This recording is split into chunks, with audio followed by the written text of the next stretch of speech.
Hi friends, welcome back to tasty recipes. ఈరోజు recipe ఈజీగా ఒక్క నిమిషంలోనే రెడీ అయిపోతుందండి. వెల్లుల్లి కారం.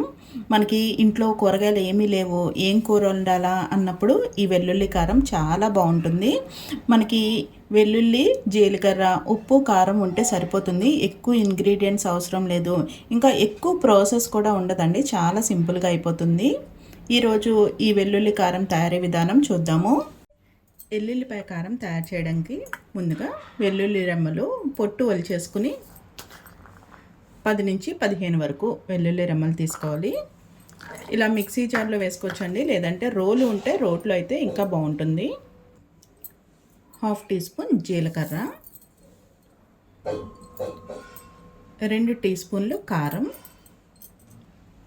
3/4 టీ స్పూన్ ఉప్పు వేసుకోవాలి. ఉప్పు వేసుకునేటప్పుడు కొంచెం తగ్గించి వేసుకోండి, తర్వాత సరిపోకపోతే అప్పుడు యాడ్ చేసుకోవచ్చు. నేను ఇక్కడ 3/4 టీ స్పూన్ వరకు ఉప్పును వేస్తున్నాను. ఇప్పుడు దీన్ని పల్స్ మోడ్లో ఒకసారి తిప్పుకోవాలి. అంటే మరీ మెత్తగా అయిపోయేలాగా కాకుండా కచ్చా పచ్చాగా ఉండాలి. ఒకవేళ రోలు ఉంది అంటే మాత్రం రోటిలో నూరుకుంటే బాగుంటుంది.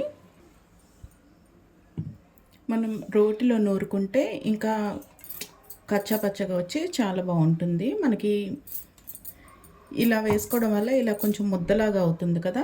మనం రోట్లో నూరుకుంటే ఇంత ముద్దలాగా అవ్వదు. అలాగే పల్స్లోనే చేసుకోవాలండి. ఒకవేళ మనం మామూలుగా మిక్సీ పచ్చళ్ళు అవి చేసుకున్నట్టుగా చేసేసుకుంటే బాగా మెత్తగా అయిపోతుంది. ఈ వెల్లుల్లి రెమ్మలు ఇలా ఉంటే మనకి బాగుంటుంది. అలాగే ఇది టేస్ట్ చేసేటప్పుడు నెయ్యి కానీ నూనె కానీ వేసుకుని అన్నంలో కలుపుకుని తినాలి. ఇంకా ఇది వెంటనే కాకుండా ఒక గంట 2 గంటల తర్వాత మనం దీన్ని అన్నంలో వేసుకుని తింటే బాగుంటుంది. వెంటనే వేసేసుకున్నాము అంటే కొంచెం ఘాటు ఎక్కువగా ఉంటుంది కదా. వెల్లుల్లి ఇంకా కారం ఉంది కాబట్టి కొంచెం ఘాటు ఎక్కువగా ఉంటుంది. కొంచెం ఎక్కువ కారం అనిపించినట్టుగా ఉంటుంది. అందుకని ఒక గంట తర్వాత టేస్ట్ చేయడానికి బాగుంటుంది.